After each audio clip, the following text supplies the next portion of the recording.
Once again stay in the region, where Iranian President Pezeshkian arrives in Islamabad for an official visit aimed at boosting bilateral relations between Iran and Pakistan. The trip is set to focus on enhancing cooperation in trade, energy and regional security. Leaders from both countries are expected to hold talks on strengthening diplomatic ties and addressing shared challenges in the region. Pakistani officials welcome the visit as a step towards deepening partnership and collaboration. This is what Pakistan's Prime Minister Shehbaz Sharif has said. उनमें जो इस्राईल ने बगैर किसी वजह के, बगैर किसी ठोस कॉज के जो ईरान के खिलाफ जारियत की, मैं नहीं, मेरी हुकूमत ने नहीं, बल्कि पाकिस्तान की 24 करोड़ अवाम ने उसकी भरपूर मजम्मत की। और मैं समझता हूँ कि कोई जवाब नहीं था इस जंग का। As Iran's military commander-in-chief Amir Hatami warns of persistent threats from Israel and stresses Iran's readiness to respond to any aggression, Iranian President Pezeshkian arrives in Islamabad for the official visit. The trip comes amid heightened regional tensions following recent strikes on Iranian nuclear facilities by the United States and Tehran's retaliatory missile and drone attacks. This is what the Iranian President Pezeshkian had to say. خوشبختانه اهتمام جدی و مشترک برای تعمیق مناسبات و توسعه همکاری‌ها در همه ابعاد و زمینه‌ها وجود دارد. باور عمیق من این است که به راحتی و در زمان کوتاه می‌توانیم حجم روابط تجاری خود را از 3 میلیارد دلار کنونی به هدف 10 میلیارد دلار پیش بینی شده. Both nations are expected to discuss shared challenges, including the ongoing instability fueled by conflicts in the region. Pakistani officials view the visit as an opportunity to deepen partnership and collaboration in the face of evolving security dynamics. We're now joined by Jajit Bhattacharya, who's an economist and finance expert. He joins us live from New Delhi. Thank you very much for joining us, Jajit. What more can you tell us about this relationship between Islamabad and Tehran, and also the geopolitical implications for the region?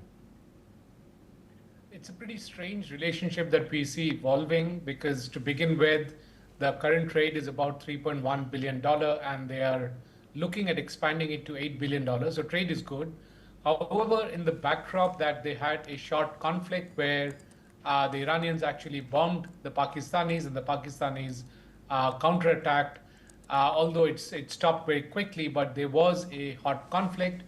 There's also a widespread understanding that the Pakistanis helped the Americans when the Israelis were bombing Iran. So it's quite a complex geopolitical situation that's coming up. Clearly, the Americans were supporting the Israelis in their attack on Pakistan, which the Pakistani counterpart was just talking about. But then Pakistan was aiding US in that particular attack with their listening posts, with the intelligence and so on and so forth.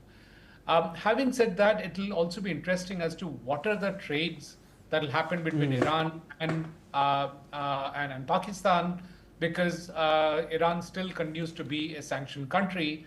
So besides medicines and humanitarian goods, Pakistan is not really allowed to trade in any other goods. So it'll be very interesting to see what is it that Pakistan will trade in.